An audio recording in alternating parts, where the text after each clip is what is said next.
Hi everyone. This week on the Photobook review, we're going over Mitch Epstein's voluminous work, Family Business. Let's get into it. Big book. It's originally published by Steidl in 2003, and it went out of print very quickly after being released. So this is a very thick book, so my review of it's going to be a little bit more brisk. I don't want to keep making 45-minute long videos because not everyone has the leisure time to watch that. So this review is going to be a little bit quicker. The dedication is to Ruth and Bill Epstein, his mother and father. The book is divided into 4 sections, and it includes photographs, interviews, and video. So here we have all of these components, the chapters, store, property, town, home, all have elements of various artistic mediums. So video, interview, photographs, writing, documentation. Some of the photographs are just documentation. This first image is a fly on a screen. What I love about this as a first image is that it gives the impression of you're a fly on the wall. I took it that way after looking and studying the book and reading Mitch Epstein's interviews and other book reviews of this work. I thought it was a good introductory image. The design of this book is also very well done, which actually Mitch Epstein had a hand in. He's listed at the end as one of the designers. This book starts off a little slow. I think that would be my main criticism, is the introduction is very long, and it's written by Mitch, and it's a very good, informative introduction. It's totally worth reading, but it is long. However, if you read this, it's almost a short fiction, or a short nonfiction. It's almost like a short story. If you read this, you understand in the narrative of these pictures a lot more. Why Mitch Epstein's making these pictures, what this town is like that he's photographing in, what his motivations were. Things worth knowing, and they make the work better.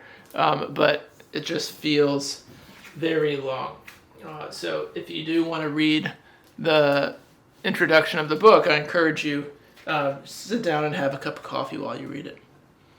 So the book, broken into various sections, is Mitch Epstein going back to his hometown of Holyoke, Massachusetts, where he has a lot of family history.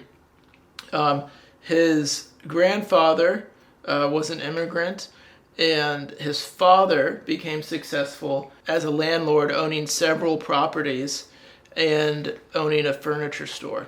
That was very popular among Holyoke.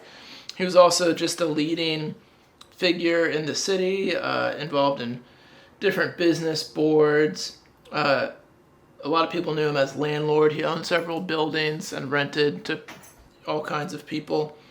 And here we see we see the father introduced, first the store, then the father, then we see a film still. So his mom and his dad on the right.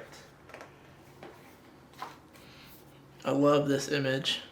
It just has everything that immigrant businessman who's proud would have. An American flag, his name in the front, an upper story office, windows looking down.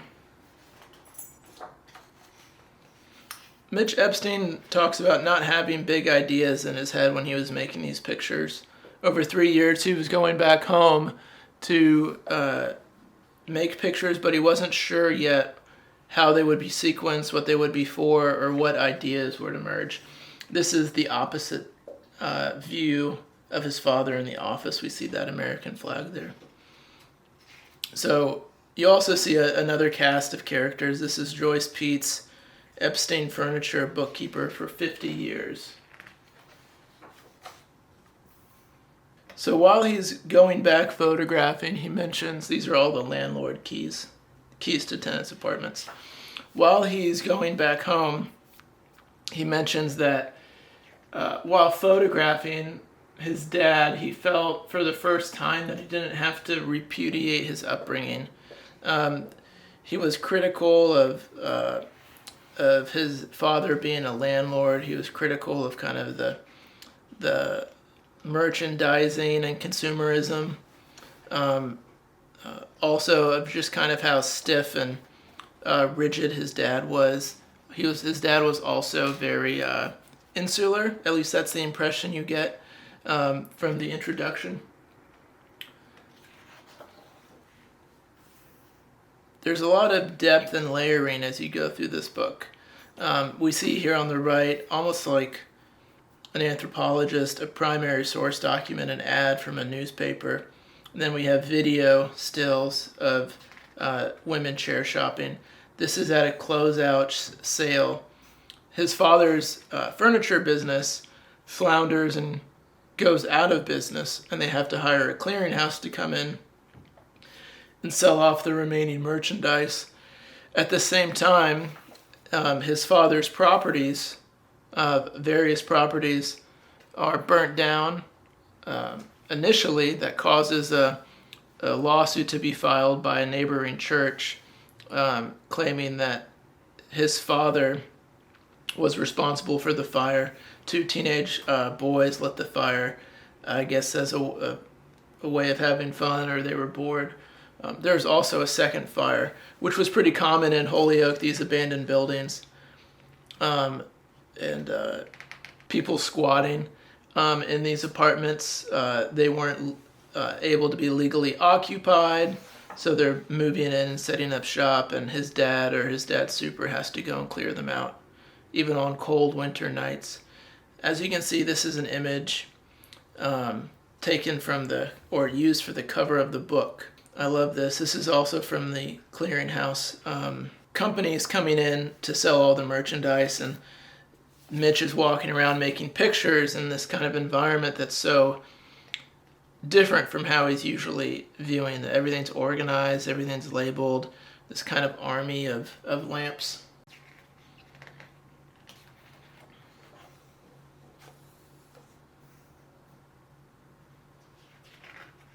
So here we have an interview from the liquidation sale.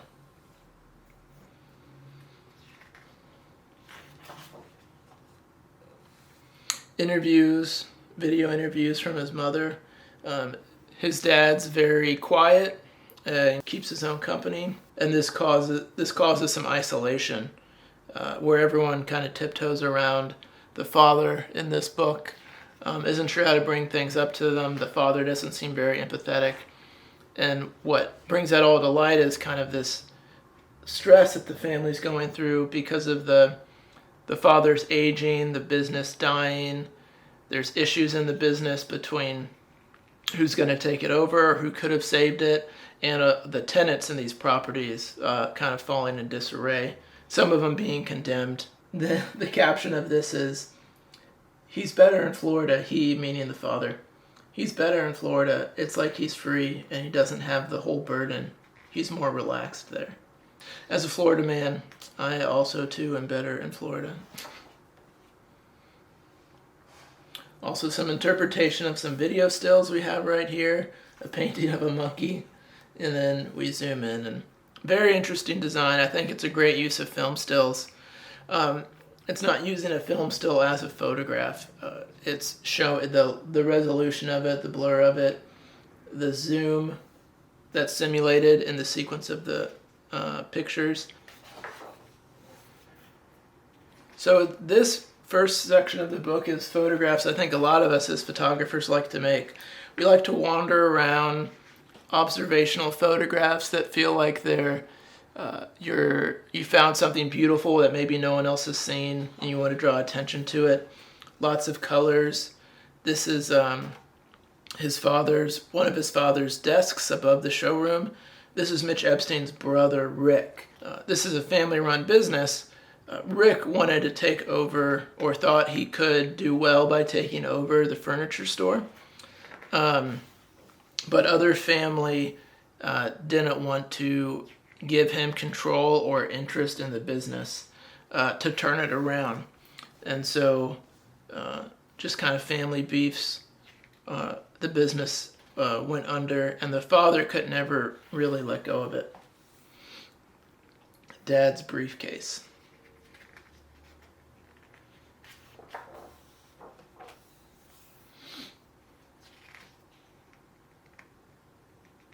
While I'm flipping through these, I'll share that in the introduction, kind of an encapsulation of the introduction, Mitch Epstein writes a lot about class and cultural tensions in Holyoke. It's a kind of a Rust Belt town, post-industrial town, and it's on the decline. His father's also having heart issues during this time too. He mentions that his father is very dutiful, though. He doesn't want to abandon his properties. He doesn't want to let the business languish. Even amidst his health issues, he's getting out of bed. He's going to work. He's trying to figure stuff out, even with daily kind of banal tasks of going and looking at cleared out apartments and going and collecting rent. He's still trying to make things work. After the second fire to another building, some tenants illegally moved back in, and we'll see the ramifications of that in a different section of the book.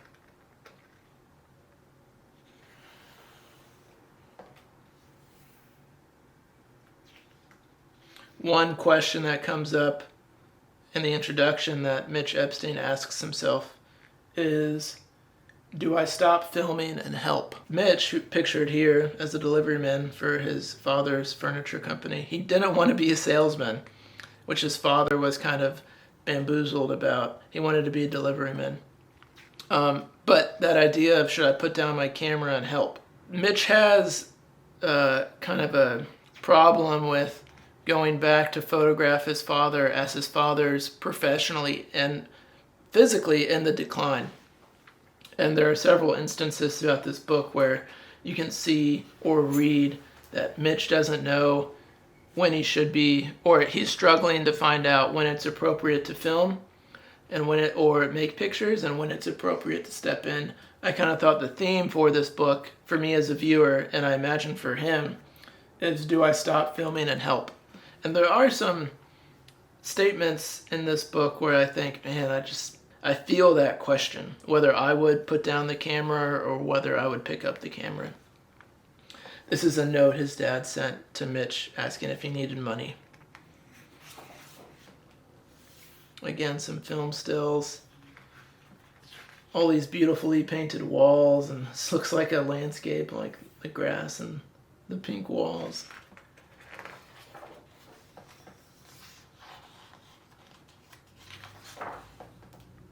Beautiful image. The second section, property. So he's photographing in this the properties his father owned and rents out, but also photographs of tenants and employees, which I love. This is the kind of the family patriarch, Israel Epstein, promises to become king of Hampton Ponds, and he buys these cottages, and there's a family house on a lake that they frequent. These are all these accounts receivable. So I guess Mitch Epstein would qualify as a second generation immigrant. His dad dutifully going to work, busying himself. So while his father is on vacation in Florida, the second fire happens. And Mitch Epstein is going around inside the buildings where there was a fire, and photographing his father's tenants, which I think is such a fascinating, kind of emotionally compelling thing for Mitch Epstein to have done. To go and photograph strangers. I talk about this with my students a lot, that you'd be surprised at how much you can grow from photographing strangers, not just socially interacting with people, but how much you learn from strangers. And I think it's not an overstatement to say that it's an act of bravery to go up to a stranger and work with them to make a picture. But it brings a humanity to these images. This is dialogue between his father and his father's super. While his father was in Florida, the super knew that the fire had happened, and he was on the ground when the fire was happening. The super didn't call the father. The super waited till the father came back from Florida to tell him so that he wouldn't stress him out because he knows his father's in bad health. And they're yakking at each other in the street.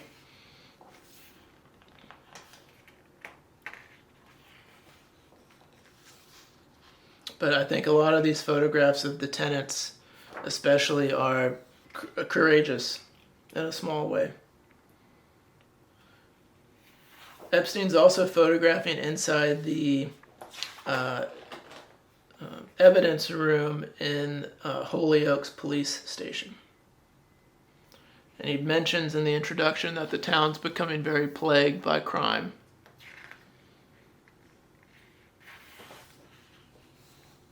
So what I think is interesting in an observation I made, this is his father having to kick tenants out in a snowstorm like this.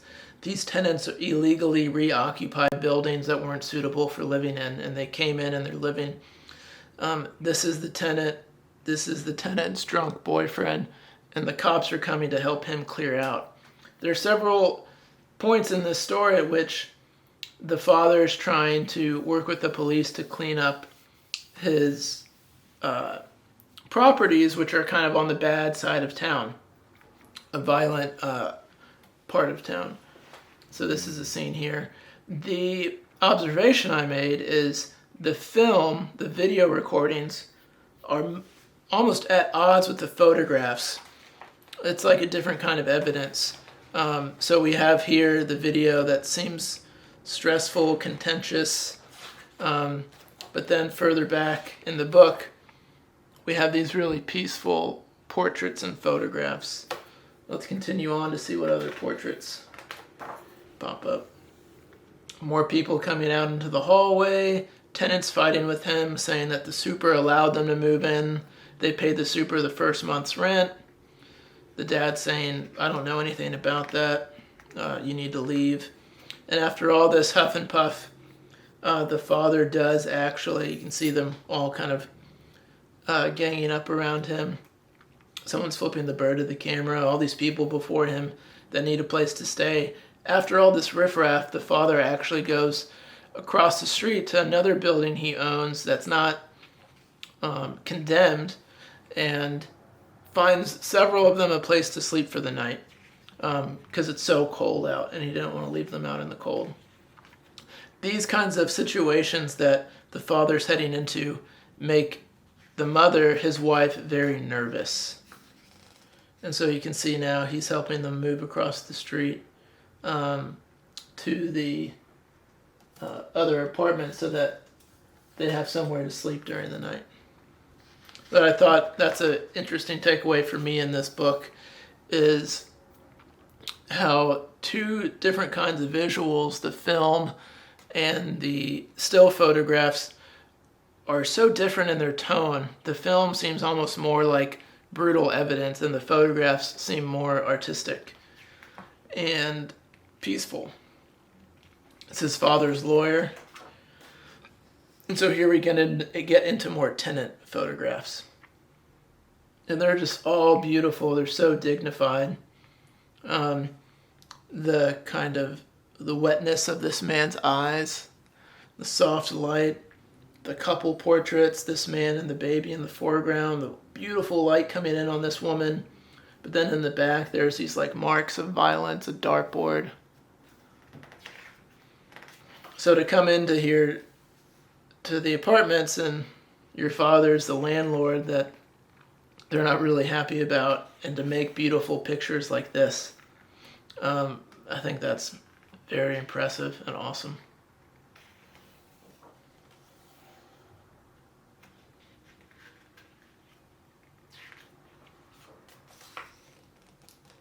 This is the father going around to different buildings, and he's trying to collect rent. In this instance here, people are saying that the the tenant's in the hospital and can't pay. The father's kind of used to getting these different runarounds. And when people can't pay, then he's losing money. All these things that Mitch is finding inside these abandoned houses.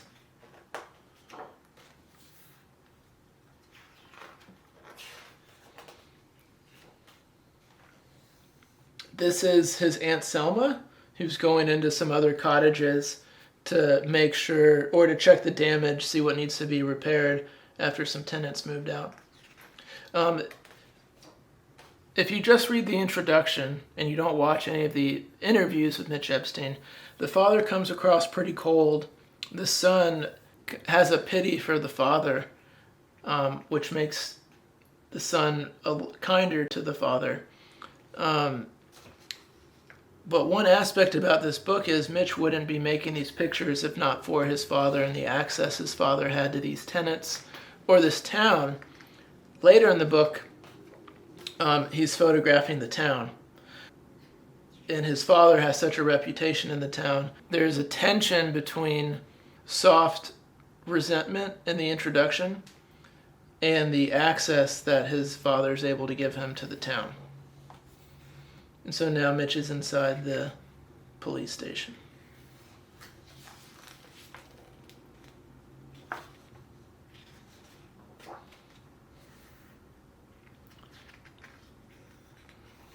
It's a very large book. And it's very long. I couldn't imagine making this many strong pictures that I could fit so many in a book this thick. So these are great interviews. You can see the design of these are different too. They're different visual language from the photographs. Sisters that are tenants and the various opinions that each sister has of the landlord, his dad, and then his mom and dad talking. She's talking about how worried she is when the dad goes and checks these properties. So an interesting detail about this kitchen sink photograph. This is a burned out apartment. This is an 8-second exposure and it's only natural light.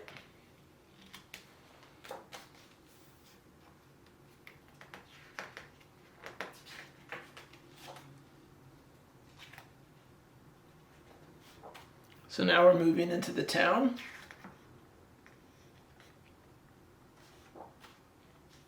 So the introduction of this book is so bleak about the town, but then when we look at the photographs of the town, they feel ordinary in almost a hopeful way. I think I spent 7 years in a major mid-Atlantic city that was post-industrial, and you do come across scenes like this, a chair, this abandoned chair and this piece of industrial equipment and beautiful light coming in on these really decrepit spaces. I don't know what this says about now, but there is a sense in which Holyoke is kind of an anywhere USA. So one of the major businesses still operating in this town is a paper company. So you can see these reams of cut sheets. All this cotton rag that gets turned into paper. And then all these employees that work there, and they're all such interesting pictures in their own light. They remind me of early American and colonial portraitures of a foundry and the person who runs the foundry by their equipment.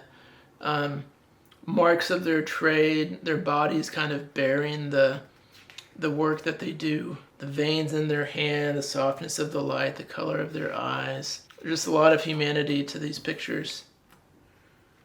Miniature golf course that's turned back into a wild place. What I love about this book too is there's so many different styles of pictures. We have just kind of a blunt, straightforward landscape, but then we have kind of a clever landscape there. But then we have these portraits, and then we have these film stills. I just think in that way, visually, it's a very sophisticated body of work. And now we're getting into the town photographs, which are almost more like press photographs. They don't feel like they're, this is St. Patrick's Day, 1970 in Holyoke. These feel like things almost like a press photographer would make.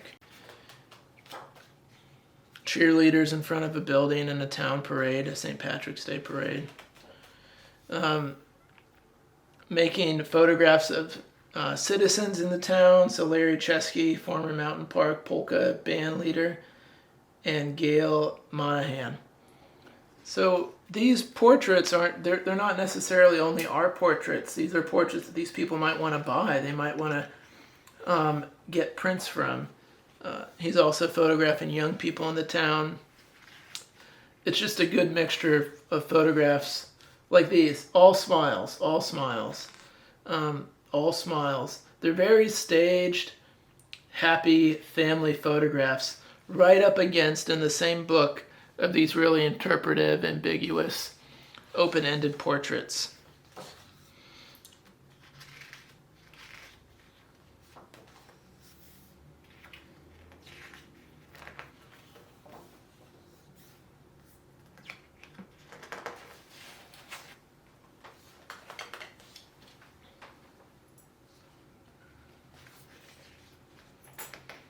President of the Taxpayers Association, which is an association that his dad's a part of. Director of Public Works. This is someone that his dad would have dealt with a lot, getting water and gas and electricity turned on and off in the apartments. And this is a meeting of the Taxpayers Association. Just a very multifaceted, dynamic depiction of a town. It's called family business, but the family business is really the root of the book, and all these chapters are the branches of the town, the store, the properties.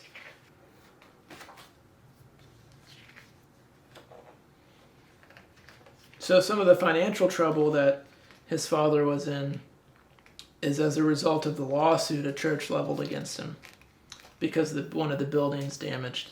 One of his buildings on fire damaged a neighboring church building. City council, city solicitor. Just love the light, the soft light that comes into these spaces that seem pretty dreary. Just the reflection in her glasses, the natural posture of him, hands folded, watch on her wrist. They just feel very genuine. Mayor Mike Sullivan. He's getting access to everybody. It's just fascinating. Through another photograph through a screen.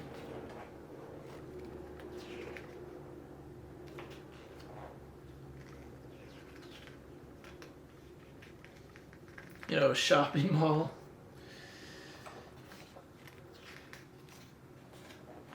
Then we have home, the final section.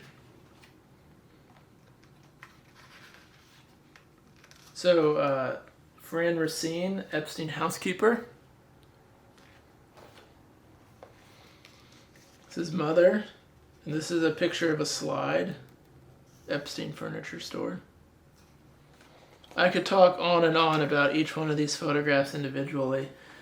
They're just so loaded. This book is, I think, a real testament to deep looking, where the more that you look at a picture, it's not just the more detail you see, it's the more meaning that you get from a picture, the more all the details and clarity inform you on the subject. The way that Mitch Epstein talks about photography in interviews and in this book, I got this idea that really the best art training is probably hard technical training in a field, photography, color printing, view camera, and pairing that hard technical training with philosophical training so that you know how to make what's in your mind, your mind's eye, but you also know how to think, and questions to ask yourself and things to notice. Kind of what would happen in an art school if you only had philosophy classes and technical skill classes, and how those might pair up. I think people would associate the two pretty quickly. This is a photograph of a painting or work of art of Israel Epstein, a photograph that we'll see later in the book. People called him Izzy Epstein. I also got inspired, this is the photograph, looking at this book, just thinking if I could, in one picture, maybe each time I make a photograph, the goal should be to fit a whole story into one picture. And then to do that 80 times, to do that 100 times, and then collect all the greatest pictures together. So this is his father home from the hospital, and he's sunbathing, and then he's taking calls. He's kind of always working. This is Selma, the aunt, who was a very tough business partner.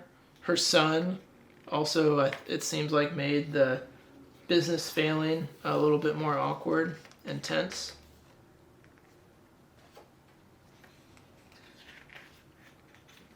Mom and dad, and then his brother's family.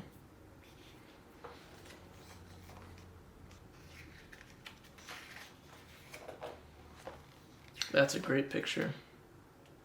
The gentle light. This kind of encapsulates the father's personality as we perceive it through the introduction and the photographs, looking down, keeping to himself.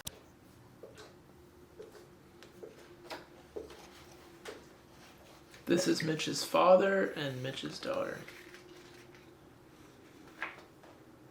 This section, the fourth child, covers the youngest brother, a member of the family, Danny. This was a kind of a tough section of the book. The text is so clear where the photographs can be more ambiguous, but Mitch is interviewing his dad and his mom about their fourth child, Danny, who was born with mental disabilities and lives in a facility that can help take care of him. This is Mitch and his dad going out to lunch with Danny, who seems to really love his dad and his brother and was excited to see them. Asking his dad if they plan on having a fourth kid, had they ever thought about an abortion. The dad kind of says, no, not much planning. No, we never considered it. And then the conversation below is kind of a heart-wrenching conversation. The mom feeling kind of under the gun and whether or not she wanted or planned on having an abortion. And she says, in 1960, it was not the thing to do. I couldn't find someone to help me. My doctor was a Catholic. I begged him to send me to somebody. He wouldn't do it. He said I should go through with the pregnancy. So against my will, I had Danny. The rest is history. That's why I'm so pro-choice, and it's so important for a woman. And then to see the pictures of Danny to the left. And here are some more. It's kind of very excited to see them. And then Danny's in his facility and that he lives in, that he gets help in. Here's him and Mitch kissing, and then Mitch describes how he goes into his world and then he's kind of like he's off doing his own thing.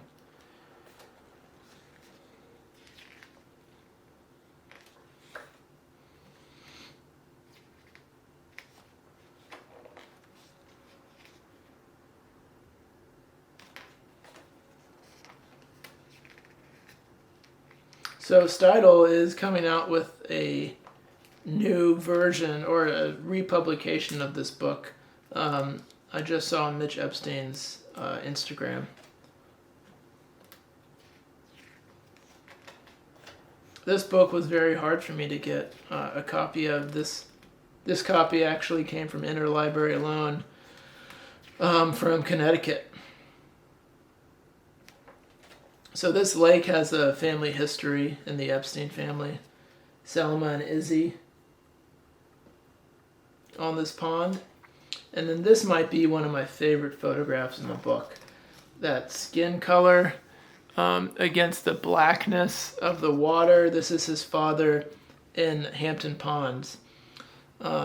and he's swimming there. It's just his dad's so vulnerable. You can see the color and texture of his skin. You can see the band-aids and his skin and his freckles and his wedding band. And it's just this abyss of black. But you see this warm figure. It's a really powerful photograph to me. Mitch Epstein writes about the experience of helping his dad along the rocks to get in and out of the water and how frail his father feels. And how he's caring for this father that was such a big, stern presence in his life. In this afterword, it's also worth reading. It's quite a bit shorter.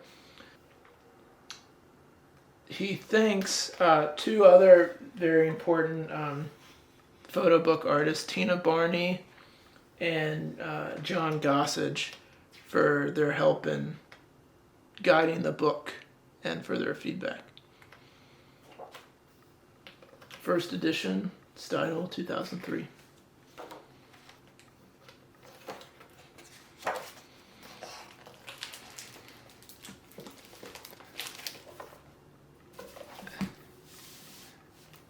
Mitch Epstein's Family Business. So, what do you think about the book? Do you pick up on some of the observations I had? Have you ever seen this book? It's a very thick one. Are you excited about the new publication? Let me know in the comments. Thanks for coming by. Bye.